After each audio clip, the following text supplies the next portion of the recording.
Bonsoir, bien-aimés frères et sœurs. Que le Seigneur vous bénisse abondamment. Ici, c'est le centre missionnaire Nouvelle-Jérusalem. Oyazali Bosso Nabino, Ezali apôtre Gabriel Uzolo. Toye, na programme Nabiso, il y a un mois, il y a prière. Oyo bandaki déjà. Le lot Ozali, na deuxième semaine, et Tikali 2 semaines pour tout silisa programme Oyo. Nous sommes en train de parler sur un thème très important. Le tueur des étoiles. Le tueur des étoiles. Je pense que dans mon introduction, je crois que Babalanda Kibiso, dans le baki que Monzoto ou bien étoile. Étoile, par définition, dans un peu ça va sens ni balai, il y a définition étoile pour comprendre yango. Nous avons, chaque mot a 2 sens. Dans le premier sens qui est le sens propre, l'étoile c'est un astre. Si nous lisons dans Genèse chapitre 1er, le verset 14e, nous pouvons aller jusqu'au verset 16 ou 17, la Bible dit quoi? Dieu dit qu'il y ait des luminaires dans l'étendue du ciel pour séparer le jour d'avec la nuit, que ce soit des signes pour marquer les époques, les jours et les années. Le verset 15e, qu'ils servent de luminaires dans l'étendue du ciel pour éclairer la terre, et cela fut ainsi. Dieu fit les 2 grandes luminaires, les plus grands luminaires pour présider au jour et les plus petits luminaires pour présider à la nuit. Et il fit aussi les étoiles. Et les étoiles sont les astres que Dieu a créés pour éclairer. Gloire au Seigneur. Pour éclairer. Ça, c'est dans le sens propre. Les étoiles sont des astres, sont des luminaires. Et si vous descendez, vous verrez que il a placé les étoiles dans la hauteur pour que ça puisse éclairer. Maintenant, dans le sens figuré, l'étoile est utilisée comme une personne. C'est un homme. Étoile, dans le sens figuré, est sa moto.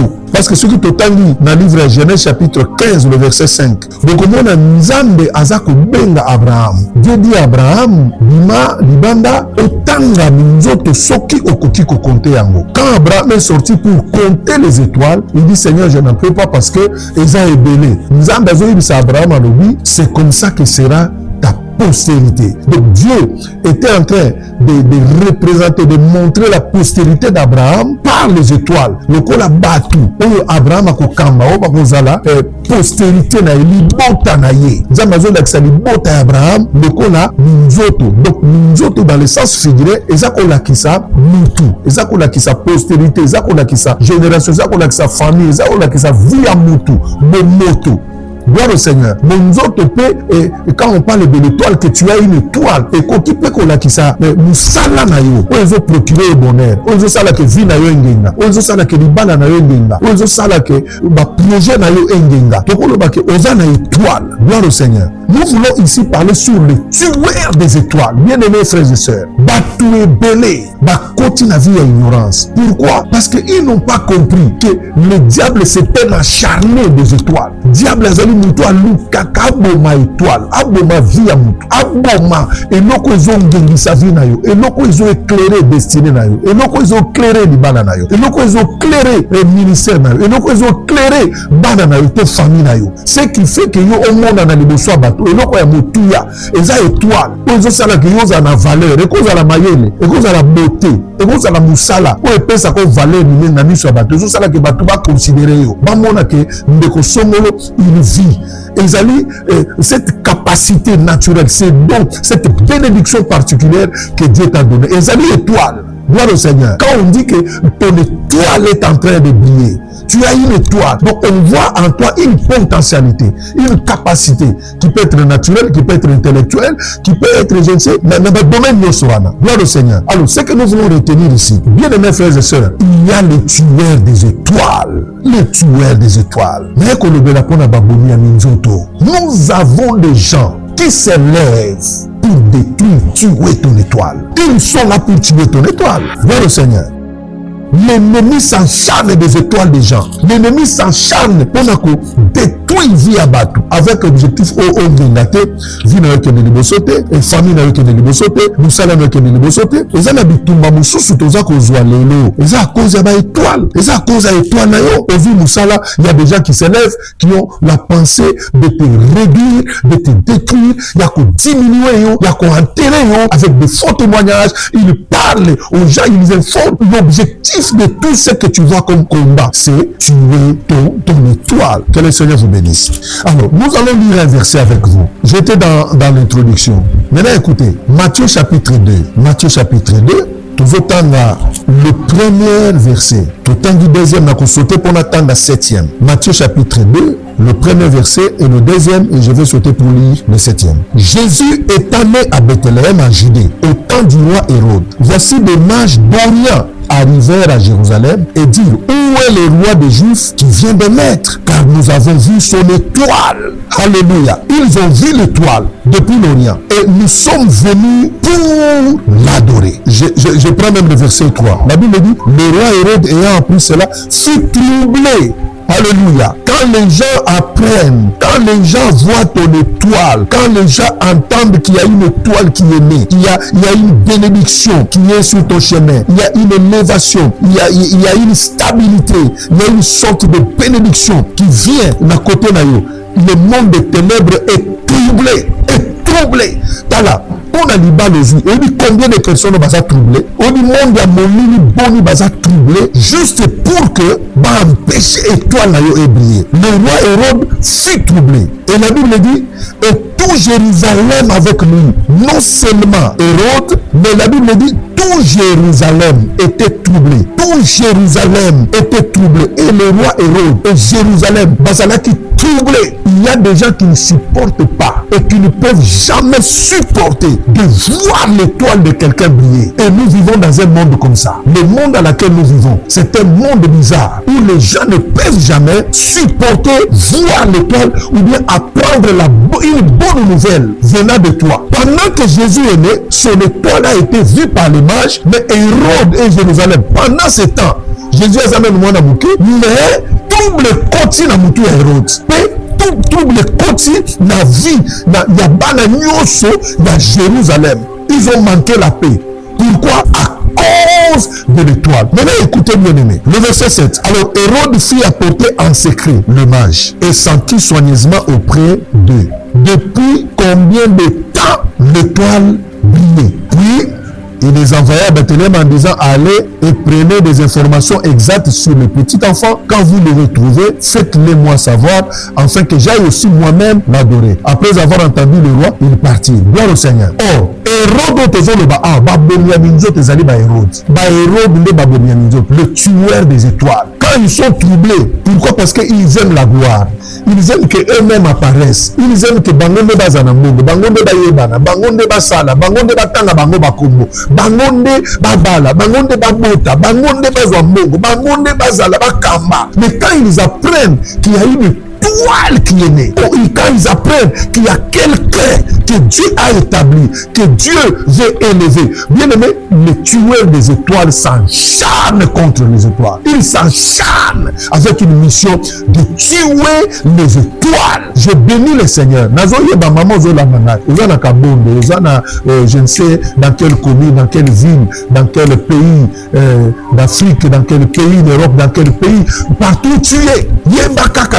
Bisika ozali à chaque fois étoile na yo pour capacité mokonza ba pesoli pamboli moko yé. Il y a des tueurs des étoiles to bengi bango ba Hérode. Ba tueurs des étoiles baza partout, baza na famille, baza na environnement na mboka place to vandi, bazali na musala place au sala, bazali na ki camaraderie ki bondeko na ba relation na yo. Ba tueurs des étoiles bazali bazaka partout. O ba supportaka te ko mona mutu mususu atamboma ba mona mutu mususu azwa libala normal. Gloire au Seigneur. Je bénis le Seigneur. Pourquoi?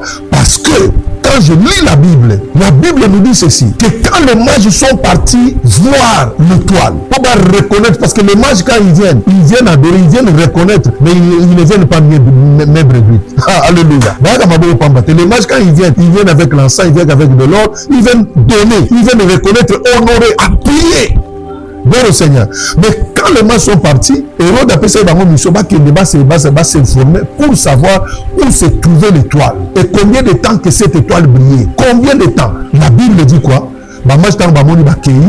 Nzambe atindi ange a révélé Joseph, a dit Joseph zoa mwana bima na ye kima na ye en Égypte. Pourquoi? Parce que Hérode, il cherchera à tuer cet enfant. Fuis avec lui. Alléluia. Peut-être que nous avons le awa, libota na yo, famille na yo, musala na yo, libala na yo, bana na yo, bazali attaqué. Eza na Hérode moko si atelemi. Oyo alingia be ma commerce na yo, oyo alingia be ma destinée na yo. Oyo azombuka a détruire yo, a freiner yo na banzela nyonso, a freiner boyebi na yo, a freiner makanisi na yo, a freiner vie na yo. Écoutez, je dis par la puissance du Saint-Esprit, ce tueur des étoiles n'aura aucun pouvoir sur ta vie, n'aura aucun pouvoir sur ta famille, n'aura aucun pouvoir sur ta destinée, n'aura aucun pouvoir sur ton travail, n'aura aucun pouvoir sur ta promotion, n'aura aucun pouvoir sur tes activités, n'aura aucun pouvoir sur tes affaires. Tes affaires, mutu moko kotelemela yango azate, mutu moko kokanga yango azate. Ezala kindoki ya famille, ezala ba haine ya bato, ezala jalousie, ezala mutema mabe, ezala makanisi ya mabe, ezala nini bakosala. Étoile na yo mutu akoboma yango te. Na ville ya Kisangani, je parle en tant qu'un prophète, bien que je suis un apôtre du ministère. Je dis à quelqu'un, ton étoile, personne ne peut tuer cela. Alléluia. De la même manière qu'ils ont manqué, yakoboma étoile ya Yesu. Étoile na yo pe bakoka yango te. Alléluia. Nous sommes dans un centre missionnaire Nouvelle-Jérusalem.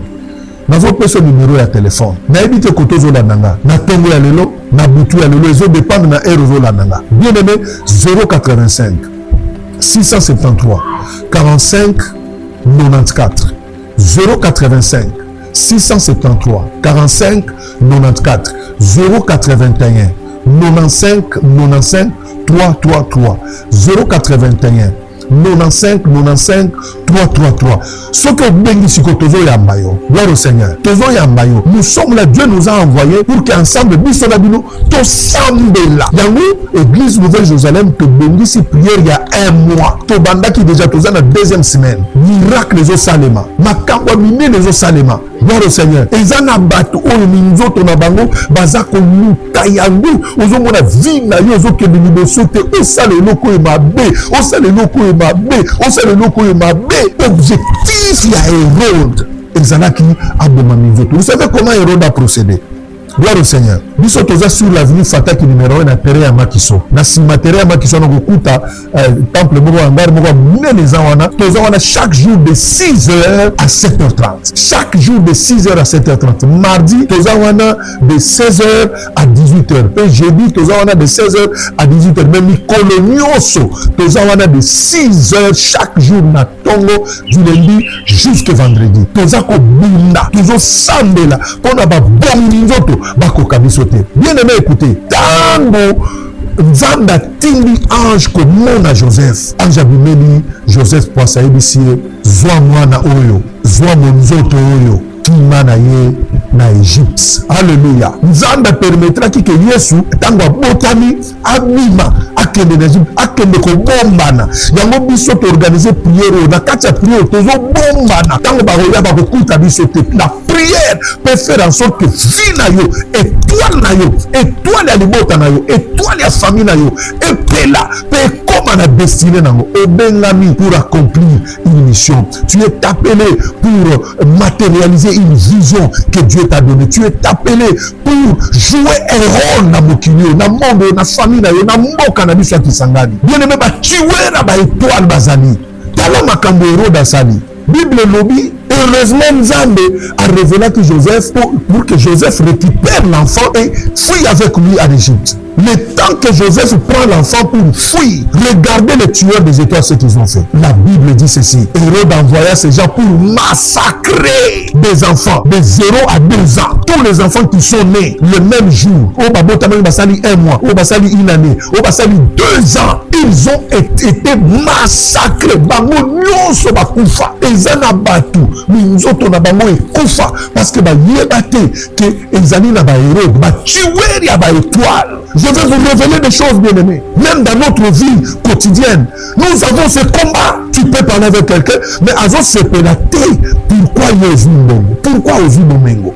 Pourquoi Ozuzi? Pourquoi Banana Bazotanda? Pourquoi Yokaka? Pourquoi seulement on te cite? Bah tu es là, bah étoile. Bazali coexister. Étoile les a vu na yo, étoile les a libotana, étoile les a moussala na yo, étoile les a moi, c'est moi dans Nzamba Pesio, étoile les a bomengo, les a li bozu on Nzamba Pesio, étoile, et cause à l'intelligence on Nzamba Pesio. Quand tu réfléchis, il y a des solutions. Quand tu réfléchis, il y a des choses qui viennent. Mais il y a des tueurs des étoiles qui sont contre, qui s'encharnent. Pourquoi? Quand lui parle, tout le monde accepte. Quand lui parle, le chef est d'accord. Quand lui parle, les gens le suivent. Quand lui parle, on sent qu'il y a quelque chose qui bouge. Et ça peut créer un thème dans le passe. Dans un objectif, il y a que Boma. Il y a que Boma. Il y a que détruire le Viabat. 085 673 45 94. 085 673 45 94. 081 95 95 3333. Ben là, le numéro où papa. Tu peux être là, on va comprendre que vous avez la vie étouffement, vous avez la vie habituellement. Tu ne comprends pas que ton étoile est en danger. J'ai toujours réfléchi avec les gens. Écoutez bien aimé. Si tu meurs aujourd'hui, ce qui va bénir toi, Nayo, il va te venir dans le souki. Si tu meurs aujourd'hui, tu deviens un esprit de mort. Même ton mari, même ta femme, il va te chasser dans la prière. Il va te chasser. Donc, Moutouazan a vie, Moutouazan a importance quand il vit encore. Et le monde des ténèbres cherche toujours à tuer les étoiles, à détruire notre vie. Le tueur des étoiles. Je lève ma mère dans le nom de Jésus. Bisika ozali tuer nyonso étoile oyazo landa étoile na yo oyazo landa vie na yo oyazo landa bana na yo oyazo landa musala na yo oyazo linga détruire yo nzamba komisere na suka ko raté kozala na prière oyo te mama ko lala pongi te ozolala pongi musala na yo bazo lukango na molili Hérode si a telemi Hérode si a vu information Hérode si a vu information ya bana na yo balingi bakende poto bana na yo bozana projet asi a vu information que toi nayo et bandiko pela et il cherche à tuer ton étoile. Bien aimé, venons dans la présence de Dieu. Yakato Minda, Yakato Longa, Yakato Lukanzambe. Quitte dans la distraction, quitte dans les amitiés, dans la camaraderie à Pamba. Je vais vous donner, bien aimé, le système à laquelle le tueur des étoiles utilise. Ou les méthodes que le tueur des étoiles Basalelaka pour Babomamidjoto Yabatu. Dans le monde, il faut être prudent. Dans la marche avec Dieu, si tu n'as pas la révélation, tu n'as pas la connaissance, tu mourras malheureux et tu finiras ta vie dans la tombe. Il y a des gens qui sont morts aujourd'hui. Il y a des mariages qui sont détruits. Il y a des vies de gens qui sont arrêtés aujourd'hui. Et ça n'a pas vie, il n'y a pas de béné. Mais ça, le béné, confine-le. Si vous regardez avec un œil spirituel, vous allez voir qu'il y a le tueur des étoiles. Si tu n'es pas na biso na Kisangani, babomi ya minzoto, batondi na ba quartier, batondi na bandako, batondi na ba bureau, batondi na ba commune, batondi na ville, qui sont là pour contrôler la vie des gens. Asana Kinini, Azanani, Yazunini, ils cherchent toujours à humilier, ils cherchent toujours à détruire, ils cherchent toujours à mettre fin à votre vie. Au Salanini, au Salanini, famille au Salanini, à cause de Minzoto, à cause de l'Okonzamba Pesio. Regarde comment Hérode était troublé. Et la Bible dit tout Jérusalem avec lui. Oh my God. Oh my God. 085 673 45 94 081 95 95 333. Toza na terrain ya Makiso avenue Fataki numéro 1. So komi kana terrain ya Makiso na sima ya terrain ya Makiso okuta nar munene ezana ba komi centre missionnaire Nouvelle Jérusalem okukuta apôtre Gabriel Uzolo okukuta molonga ni ngai prophétesse Liliane. Peut-être yoka ngaite mingi mama le kaka mais ton équipe parce que makambo oyo ezali important nzamba lobeli biso babomi ya minzoto bakoti bao baza contre lipamboli na yo bao baza contre épanouissement na yo bao baza contre comment na vie na yo etombwama vie na yo ekende liboso ozoyeba te baréunion nini bazosala. Hérode a réuni baprincipaux sacrificateurs a réuni bato na ye nyonso po basinformer depuis combien de temps l'étoile brille. Il cherche à savoir yo embandi ndenge nini yo bakolinda bayeba origine bayeba objectif eza nini baya koboma monzoto yesu babomaka ye te monzoto na yo je prophétise moto akoboma yango aza te. Toi tu arriveras à ta destinée et je déclare que ton étoile brillera au nom de Jésus-Christ de Nazareth. tozanate mama de 6 heures chaque jour de 6 heures à 7h30. Lelo toza mercredi, lobi tozali, vendredi tozali, dimanche toza de 8h à 12h, lundi tobandeli de 6h à 7h, tozi mardi de 6h à 7h30, mercredi, jeudi, vendredi de 6h à 7h. Mais chaque jour na pokwa tozali kaka mardi na 16h ti 18h et puis jeudi na 16h ti 18h. Venez en famille. Tala ndenge malade de côté de nandako. Mama yo kolala pongi jusqu'à quand? Frère, ozala bisre jusqu'à quand? Et toi na yo bazo landa yango. Tala depuis année bani. Tala année passée, tu n'as rien fait. Au côté na moula sika. Le problème commence. Tu ne sais pas comment tu peux t'en sortir. Ton étoile est poursuivie. Ton étoile a un combat. Ton étoile a un problème. Ton étoile attire les combats. Attire. Bien-aimés frères et sœurs, kokufa lokola nyamate. Kokufa lokola mwana nyokate. Famille na yo kosi la boyete. Tana na famille na yo bobotama mayele. Mais bokufa ka avant. Tana na famille na bino. Bobotama basi kitoko. Mais bobala kate. La vie est limitée. Les histoires, des problèmes compliqués. Tu as des problèmes que tu ne sais pas comment tu peux t'en sortir. Et toi, la famille, la vie de Bazolanda, papa, kotika maman te. Nzamba tabli le papa et la famille pour aux premiers responsables. La qui sabana nzela ya nzambi. Tala côté de uta. Tala notre famille la bino sila. Tala notre famille la bino zaba problème. Tala ba combat aux joies. Peut-être aux landanga. Le Seigneur te parle. Le Seigneur a besoin de toi. Le Seigneur a besoin de changer ta vie. Le Seigneur a besoin de changer ton histoire. Le Seigneur a besoin de changer ton ministère. Le Seigneur a besoin de changer les choses pour que tu voies ton étoile briller. Si tu es distrait, ton étoile disparaîtra de la face de la terre. Et vous allez coloter. On a placé l'étoile quand Dieu a créé. Il a placé l'étoile dans la hauteur. Tu es appelé à occuper de première place. Gloire au Seigneur. Alléluia. Je vois comment Dieu est en train de détruire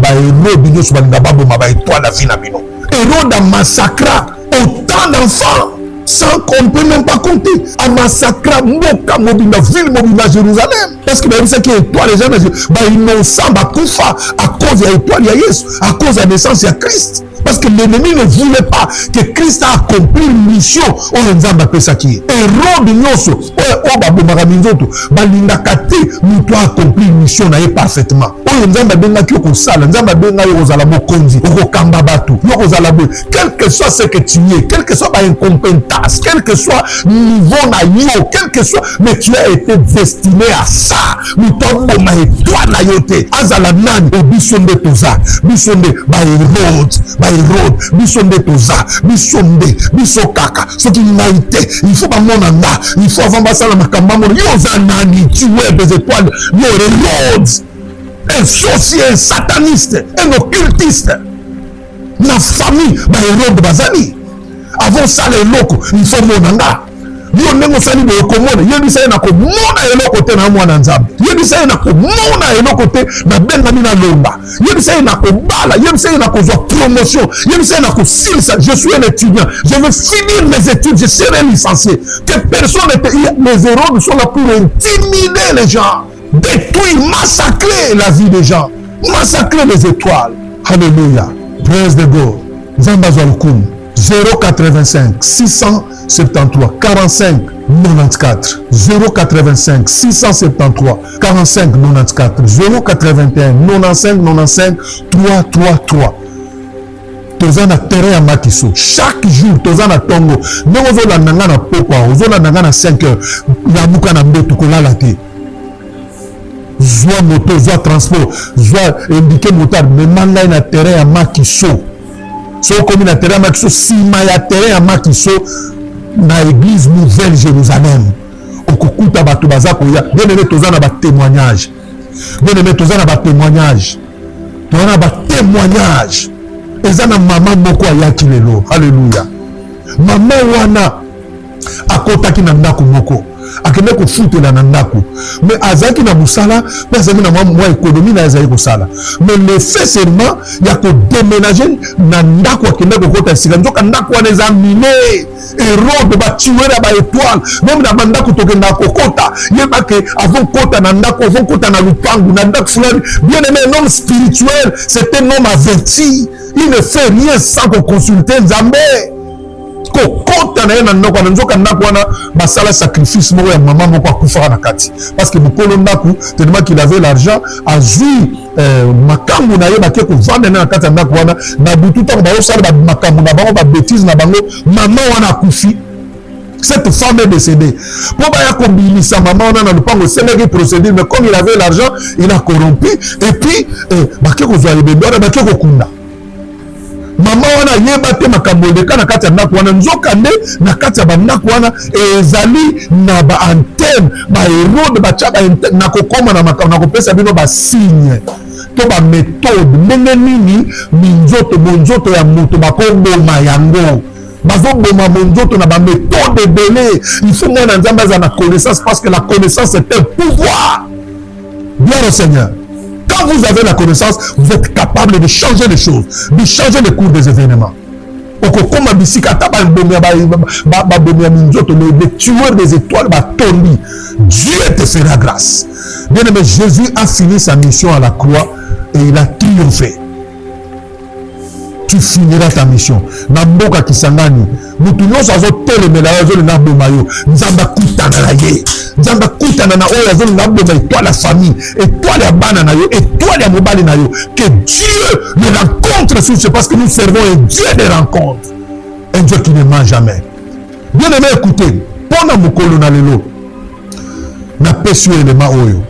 À partir ya lobby, na bomando peso ba méthode zala scotché. Na Ebenezer ozolanda biso na ba différentes chaînes zala landa biso, tu vas trouver que makambo ezobika eza na solution. Nzamba tindi biso tomema yo na nzela ko comprendre que monzoto na yo bakoboma yango atane na zolo boza na hôpital olingo kufa omoni makambo etelemi omoni makambo bloqué et la foi pendant que je parle Jésus-Christ est vivant, il est capable de changer ton histoire. Alléluia. Écoutez, avenue Fataki numéro 1, terrain Makiso, Simaya terrain Makiso, église Nouvelle Jérusalem. Oyo azolo belayo ezali apôtre Gabriel Uzolo. Na molonga ni ngai prophétesse Liliane, nzamba pesi biso mission na mboka oyo. Nzamba pesi biso mission pe pouvoir ya koyebisa mutu ke étoile na yo bakoboma yango te. Peu importe le complet à monde ya ténèbres. Combien de fois flèche, combien de fois étoile nana où il y a des gens qui ont cherché à tuer mon étoile dans cette ville de Kisangani. Combien de gens ont cherché à détruire, à m'enterrer vivant. Je vais vous donner le secret. Aujourd'hui, je vous parle parce que le Seigneur m'a poussé de vous dire. Mais le Seigneur m'a épargné et puis il m'épargnera. Et il m'épargnera jusqu'à ce que je finirai ma mission sur la terre des hommes dans cette ville. Et le Seigneur décidera pour mon avenir. Bien-aimé, tu es dans une famille. Dieu t'appelle. Quand est ennemi et coquille peut bunda. De manière que toi nayo est longa. Nangina sambe la po nayo. Yozo la nanga na buto le loto na tongo ya lelo. Zwa le boko nayo à droite tiana motema. Je vais prier pour toi. Sois rassuré que ton étoile ne nuira jamais. Peu importe force maléfique, peu importe qui nous est ennemi, bako koka koboma étoile na yote parce que yo on a la promesse ya Nzambe. Nzambe na nguya. Dieu de grâce, le Dieu qui nous a donné ce message. Seigneur, tu nous as envoyé pour dire à ton peuple que Hérode est là, le tueur des étoiles. Il est là. Nous avons beaucoup de tueurs des étoiles. Tous en avons bon ya minzoto. O bazolo kaba bon ma famille oyo. Ba bon ma libala oyo. Ba bon ma musala ya papa oyo. Ba bon ma maman oyo na maladie. Ba bon ma bana ya maman oyo. Ba bon ma ba projet na ye. Ba bon ma musala na ye. Ba étouffer vie na ye. Je prie au nom de Jésus-Christ que tout Hérode, bisika nyoso azali, ata simba ki couteau. Bien aimé, Nzambe à la kisa ki Hérode ki yaza Nzambe. Bien que Hérode venait avec le machette pour na koboma étoile, mais Nzamba bomba ki Yesu. Nzamba bomba famille na yo. Nzamba bomba vie na yo. Nzamba bomba étoile na yo. Nzamba bomba destinée na yo. Tu ne mourras pas, tu vivras et ton étoile brillera. Je le dis ainsi au nom de Jésus-Christ de Nazareth. Nous disons avec action de grâce au nom de Jésus. Alléluia. Le Seigneur est capable de faire quelque chose et nous sommes prêts à te recevoir. Nous te souvenons, dans les bons délits, dans le conseil, dans le combo. Amen.